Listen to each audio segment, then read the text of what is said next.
Welcome to the Old Time Radio Westerns. I'm your host, Andrew Rines, and I'm excited to bring you another episode absolutely free. This episode is one of many released every month, totaling over 80 episodes so far. Each one is meticulously digitally restored and stored in the cloud for your convenience, a process that incurs costs. To help cover these expenses, you might hear some advertisements throughout the episode. While we do retain the original commercials for historical authenticity, you may also encounter modern ads, which help keep the lights on. If you prefer an ad-free experience, we offer a couple options. You can listen to the episodes on YouTube. You can also support us by becoming a patron on our Patreon page. For more information, go to otrwesterns.com/donate. Again, otrwesterns.com/donate. I do want to emphasize that we are committed to providing this content to you for free, but also we have to be transparent about the financial realities to bringing this to you. Now, let's get into this episode. This episode is going to be The Lone Ranger. Original air date is October 22nd, 1947, and the title is Wanted for Treason. Thanks for listening, and I hope you enjoy.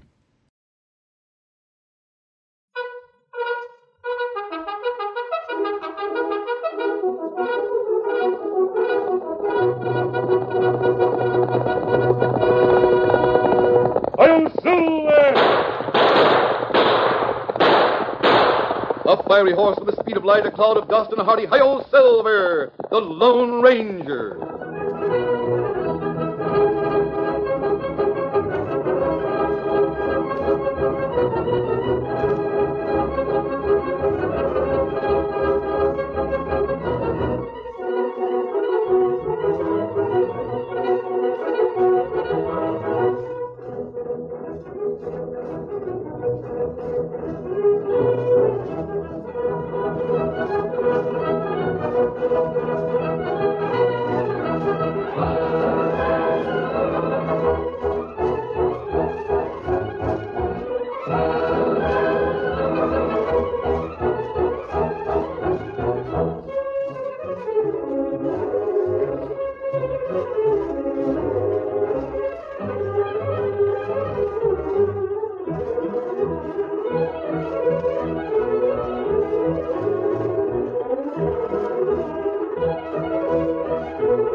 With his faithful Indian companion Tonto, the daring and resourceful masked rider of the plains led the fight for law and order in the early western United States. Nowhere in the pages of history can one find a greater champion of justice. Return with us now to those thrilling days of yesteryear. From out of the past come the thundering hoofbeats of a great horse, Silver.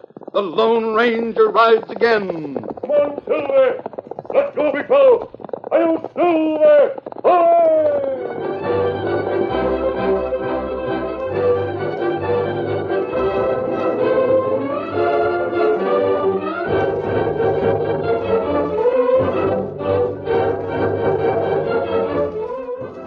A troop of United States cavalry had pitched temporary camp in the hills a few miles from the small western town of Rockville.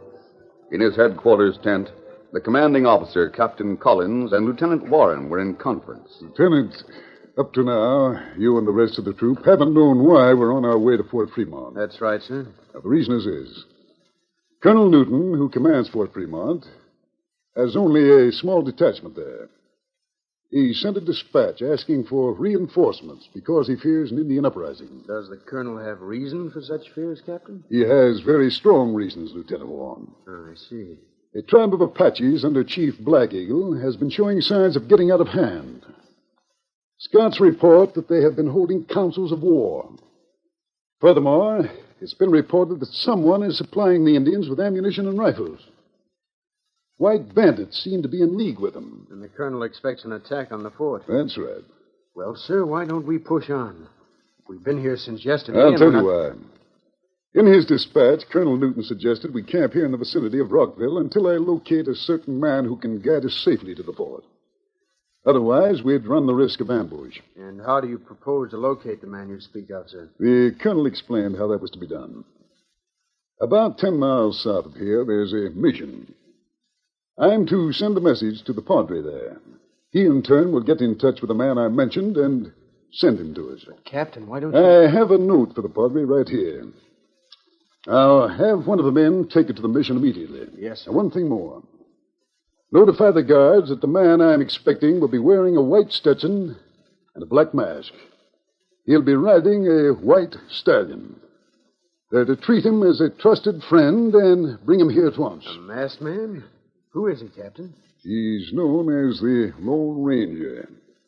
Now, send the messenger with that note to the padre right away, Lieutenant. There's no time to lose. Yes, sir. I'll attend to it at once.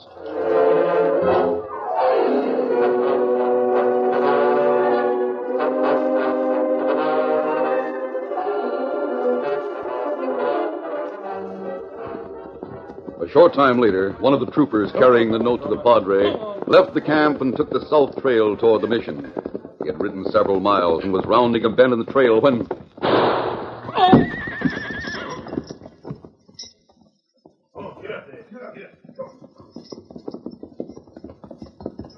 Oh. Easy there. It was a good shot, Red. Yep, he's done for. Yeah, he's done for, all right. Better hurry up and search him before somebody comes. Give me a chance, will you? Here's something. Must be an important message. Got sealing wax on it. Better wait and let Bill open it. Come on, we'll take it to the hideout. Bill was smart to have us keep tabs on them troopers. Easy, boy. Sure. Bill Martin can outsmart any army officer they send out here. Get up there. Get up, boy.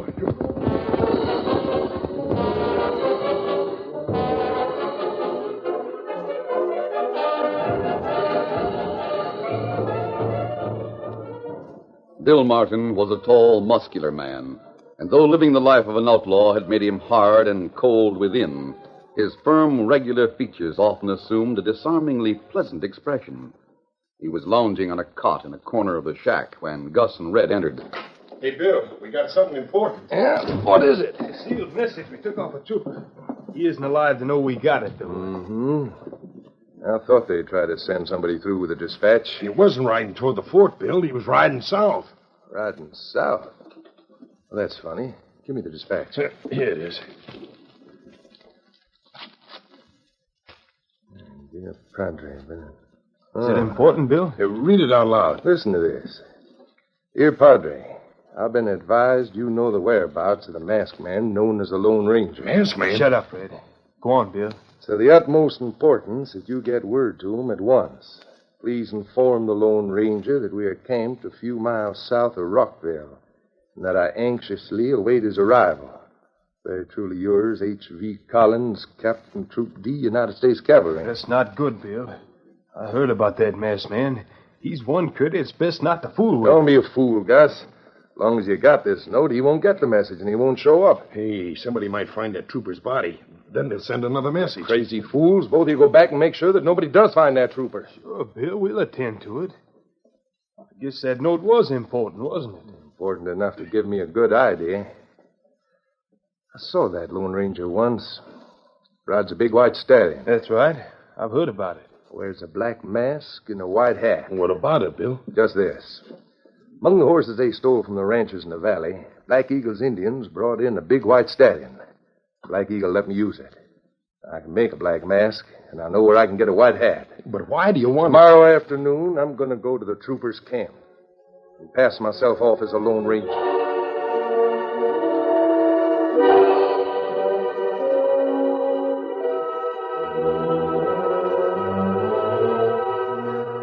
The following afternoon, Lieutenant Warren entered the headquarters tent in a state of subdued excitement. Captain Collins, sir. The masked man is here. Fine. Have him come right in, Lieutenant. Yes, sir. The captain will see you now, sir. Thank you, Lieutenant. How do you do, sir? I'm Captain Collins. I appreciate your quick response to my message. Came as soon as I heard from the Padre, Captain. Sit down, sir. Thank you. Captain, the trooper who took the message to the Padre hasn't returned to camp. I thought perhaps he'd return with a masked man. I can tell you about that trooper, Captain. He had a slight accident. Turned his ankle, as a matter of fact. Turned his ankle? Yes, sir. Well, no man in this troop would let such a trifle keep him. Well, it was badly swollen. Though your man wanted to return, the Padre and I suggested that he stay a day or so. I'm sorry if we interfered. It's all right, sir, all right. The trooper earned a short rest by getting you here. All right, sir. What can I do for you, Captain? Get us through safely to Fort Fremont. Can you do it? Put yourself in my hands, Captain. For it's only about 20 miles west of here. I know. But that range of hills a few miles over yonder is my main worry. I've been warned to watch out for an ambush by the Indians there. Well, there's a narrow valley through those hills we can use, Captain. You'll be ready to move at dawn. I'll come back here to guide you to that valley. Sir, I should think that taking a valley trail would be dangerous, Captain. Hmm? Narrow valley would be ideal for an ambush. I know every move that Black Eagle and his Indians make, Lieutenant. Of course, if you don't care to trust me... Of course we trust you. In fact, I was told I could trust you implicitly. The troop will be ready to follow you at dawn, sir. Good. I'll ride towards the hills now and scout around a bit. Don't worry, Lieutenant. I'll make sure everything will work out just as I planned.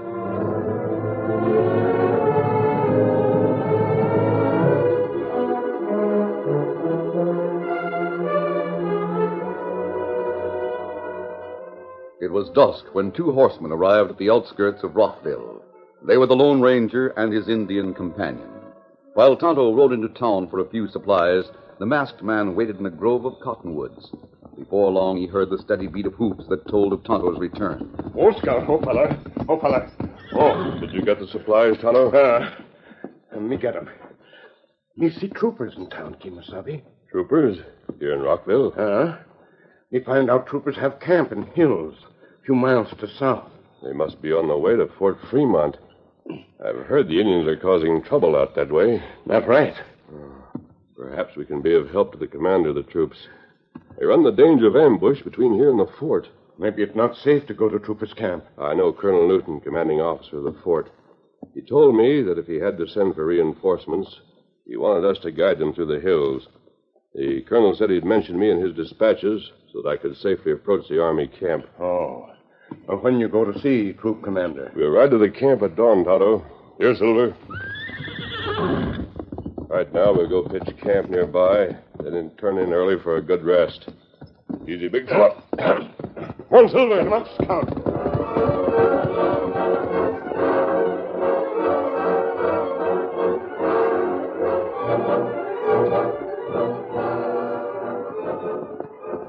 Darkness had fallen when Red and Gus hurriedly rode up to Bill Martin's hideout. Oh, there.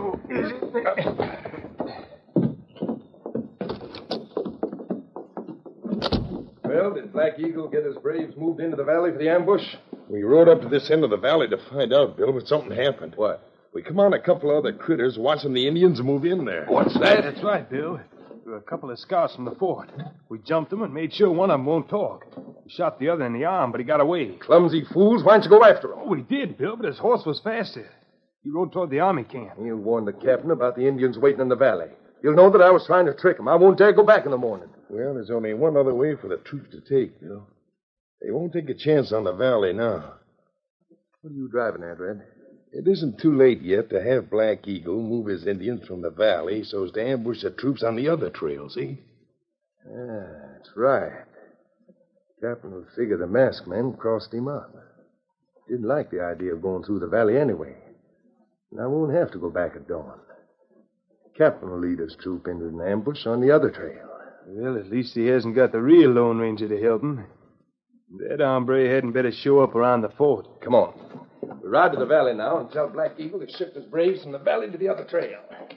We win out anyway, so no harm's done. Let's get going.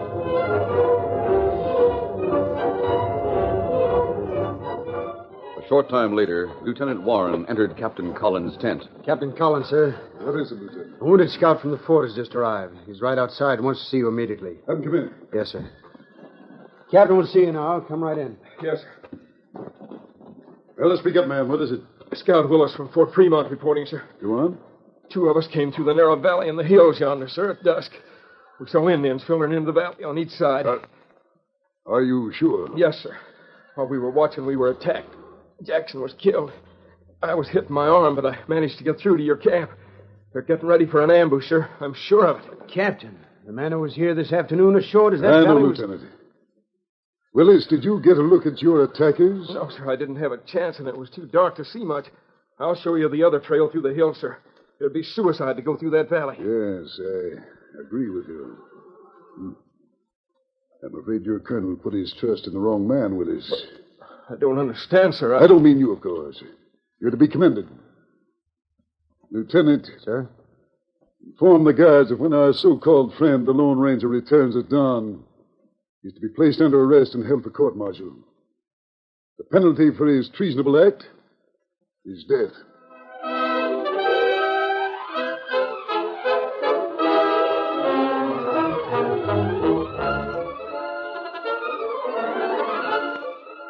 The curtain falls on the first act of our Lone Ranger story.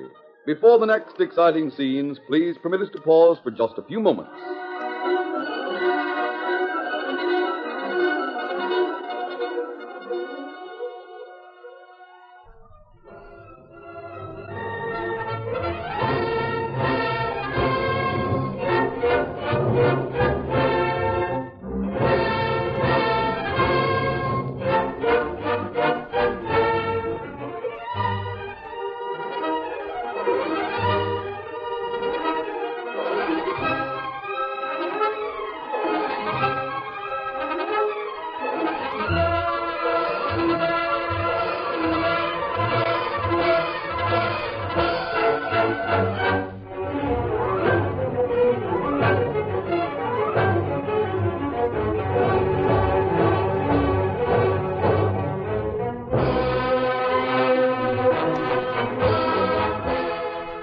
Now to continue our story.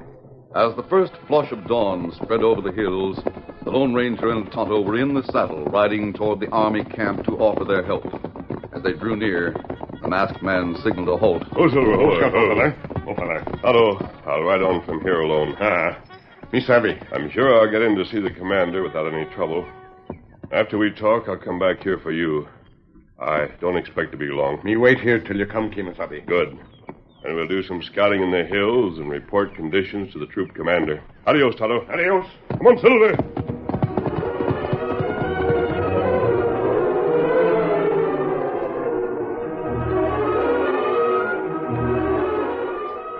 Not knowing that because of Bill Martin's deception, the camp had been alerted for his arrest, the Lone Ranger rode openly along the trail leading to the camp. He drew rein at the guard's sharp order. Oh, Silver, boy. Dismount, the man to be recognized. Very well. He's a big fellow. Stop there and put him up, mister. I'm a friend of Colonel Newton. I have come to see your commanding officer. I'll explain my mask to him. Captain Collins gave special orders about you. You're under arrest. Is that so? Good work, Sentry. I saw him approaching. Keep him covered while I take his guns. Just a minute, Lieutenant. If you'll take me to You your did commanding... all the talking you're going to, mister. You said enough yesterday. But we found out you were planning to lead us into an ambush. Yesterday? I don't understand. Maybe you don't, but we do. Captain Collins has ordered your arrest for treason. Now, I'll take those guns. Sorry, Lieutenant. Look out, Lieutenant. Let me go, you... I've got a gun at your back. Tell your guard to drop his rifle. You won't get away with this. In a few minutes, the whole camp All right, will be... guard.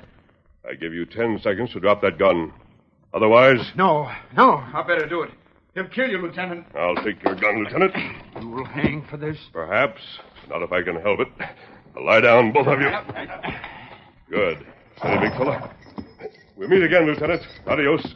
Come on, Silver. Cover the guard!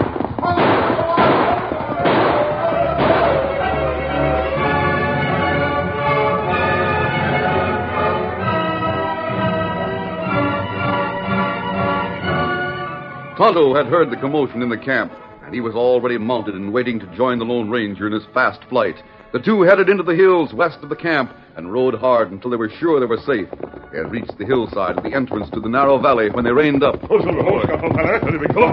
Oh, you not say what happened, Kimasabi? They tried to place me under arrest, Tonto. For treason. Treason? Me not savvy. Neither do I. But from the little that was said, I got the idea that someone had been to the camp posing as me. Someone who planned to lead the troop into ambush. Oh, that's not good. Tonto, I'm beginning to notice something. What that? Certain signs here that mean something. Look around. Me see 'em. Look like plenty Indians move along slope. Signs plenty fresh. I know. Tonto, I'm sure the Indians were hiding on the slopes of this narrow valley, waiting to ambush the troopers. That's right. Finding out the troopers learned of the ambush, the Indians left here sometime before dawn. If troopers think Indians still here, then them not come through valley on way to fort. That's right. The Indians may figure the same way, Tonto, and plan to ambush the troops somewhere else. We'll scout around and find out which way they went. Easy, big fella. Come on, Silver. Get 'em up, Scout.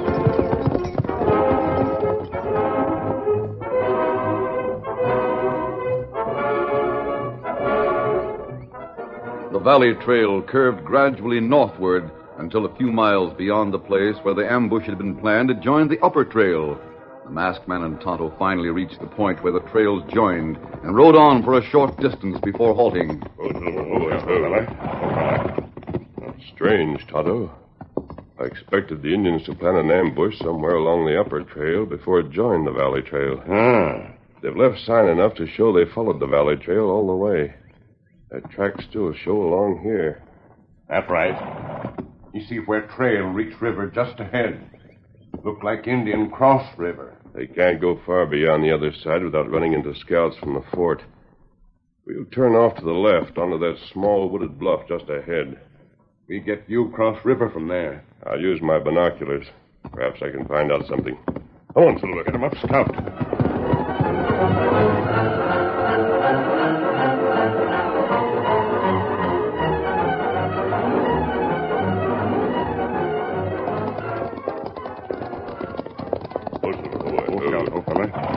I'll use the binoculars. There Cottonwood Grove just beyond the other bank. Yes, but once across the river, the cavalry would give it a wide berth. I think... There's Chief Black Eagle on his pony. He just rode to the edge of the grove. There's a horseman riding in from the other direction. Here, take a look, Tonto.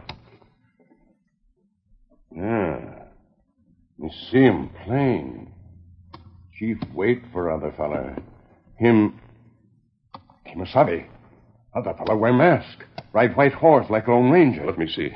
Here. He must be the one who impersonated me. Not good. Now they're pointing toward the river as though... Tonto, I think I know their plan. What that? The river is wide at that point and stirrup deep. The Indians wait until the troop is fording that river. They can rush out and massacre them. That's right. There's no time to lose, Tonto. Ride downstream, cross over, and ride to Fort Fremont. Here, give Colonel Newton a silver bullet. Tell him the situation. Have him bring all the men he can spare. And move up as close as he can on the other side of the Indians' hiding place. Me do it. And what you do? I'm going back along the trail until I meet the troop. Then maybe shoot when them Wait, see you. Tonto, I've got a plan. Tell the colonel to wait beyond where the Indians are hiding until he hears a bugle sound charge. Get going, Tonto. Hurry. Get 'em up, Scout. Come on, Silver.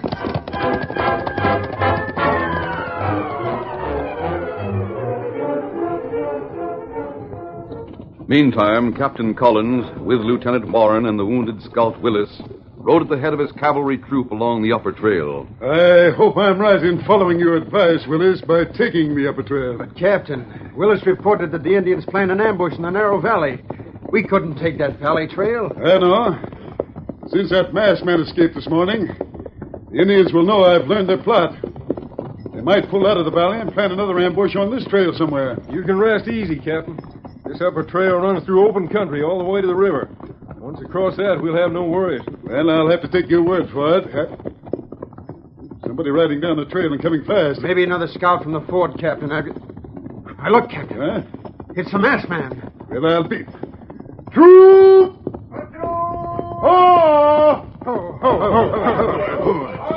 We'll pick him right out of the saddle. I'll have the men wait, get a beat. Lieutenant. We'll have a gun strained on him. He's holding his right hand in the air. I certainly wouldn't know the man has. All right, take him prisoner, Lieutenant. Don't let him get away this time. Right. Wait a moment, Captain. Take me prisoner if you will. But first listen to what I have to say. Don't listen to him, Captain. I trusted you once, sir.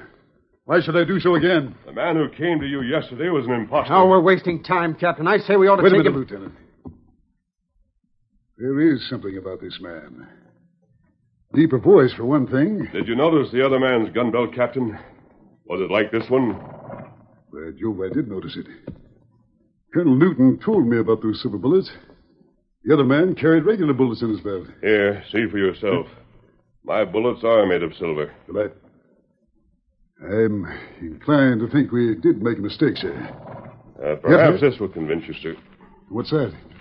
An exact copy of the dispatch Colonel Newton sent to you. The dispatch in which he told you how to reach me, sir. So it is, word for word. And in the Colonel's own handwriting. I did try to reach you, sir, as directed. Your messenger must have been intercepted. Yes, of course. What have you come to tell us? That the Indians are in a grove just beyond the riverbank on the other side. They plan to massacre your troops in midstream, Captain. So that's it. Yes, I have a plan, sir. If you'll trust me now, I think we can rout Black Eagle's tribe and the white outlaws who work with him. All right. I'll trust you now, of course. What is your plan? We'll leave the trail just before we reach the river. Ride north a bit. It was mid-afternoon. Bill Martin, still wearing a mask and a white Stetson, sat under a tree near the edge of the grove talking to Red. The white horse was tethered nearby. Something funny about this, Red. I thought sure the troopers had reached the river for now. Well, there's no sign of them yet, Bill. Don't forget when they do come and things start getting hot. You're going to ride out there so they can get a look at you. Lone Ranger will have to leave the territory after what happens today. Black Eagle's Indians are keeping quiet now. They'll soon make noise enough. Yeah, but I should... Hey, did you hear that? Hey, Bill, the troopers. They're coming along the riverbank on this side. Must have had a tip-off. We have enough Indians to take care of them regardless of what side they come from. Hey, that came from west of here toward the fort. And look, coming over the hill back on us. Soldiers from Fort Fremont. Indians will be surrounded. Come on, make for the river fast. Get your horses, quick. Right. As the troopers moved in from each side, they gradually spread out so the Indians had no chance to escape. The battle waxed fierce and hot, and the great figure of the Lone Ranger could be seen in the thickest part of the fray. As the masked rider of the plains fought back the furious onslaught of the frenzied Indians, he caught sight of Bill Martin making a break for the river. The Lone Ranger moved out of the fight and started after the fleeing figure. Come on, Silver! The mighty Silver responded to the urgent cry of his master and steadily closed the gap between them and Bill Martin. Many of the fighting troopers and Indians gaped in open wonder as they saw what seemed to be two identical masked men racing toward the river. Then Silver closed the gap. Get off that horse! With a mighty leap, the Lone Ranger dragged Bill Martin from the saddle. All right, on your feet. I'll get you for that. This is for what you tried to do to the troops. And this is for wearing that mask and posing as me. Look out, you Bob. Don't leave me again. Good work, sir. That's about over, and the Indians are licked for good, thanks to you. You all right, Kimasabi? Yes, Tonto. Captain, there's your imposter. All right, take off that mask. Take it easy now. Bill Martin. I might have known. You know him, sir? Yes. A hunted outlaw, Captain. Wanted for selling firearms to the Indians, as well as helping them plan attacks on settlers. We got the other two as they started to follow Martin. They all have a lot of explaining to do. Well, it's all over, sir. Colonel Newton will recommend that you receive a medal for what you've done. I have no use for medals, Captain. Thanks just the same. Oh, there, boy. Say, I want to apologize to you for It's the way not necessary, Lieutenant. Steady, big fella. Easy. There's the man you want for that court-martial. Adios. Come on, Silver. Come up. Down. Well, Lieutenant, there goes an American who'll be remembered long after the rest of us are gone and forgotten. They'll never forget the Lone Ranger. Adios, Silver. Ahoy!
This is a copyrighted feature originated by George W. Trendle.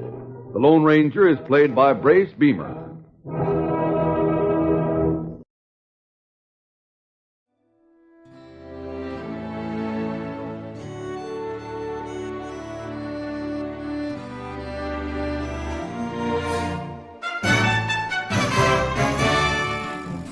This has been a presentation of OTRWesterns.com, and we hope you enjoyed. Please take some time to like and rate our shows in your favorite podcast application. Follow us on Facebook by going to OTRWesterns.com/Facebook. Subscribe to our YouTube channel by going to OTRWesterns.com/YouTube. And send us an email, podcast@OTRWesterns.com. You can call and leave us a voicemail, 707-986-8739. This episode is copyright under the Attribution Non-Commercial Share-alike copyright. For more information, go to OTRWesterns.com/copyright. Have a great day, and thanks for listening.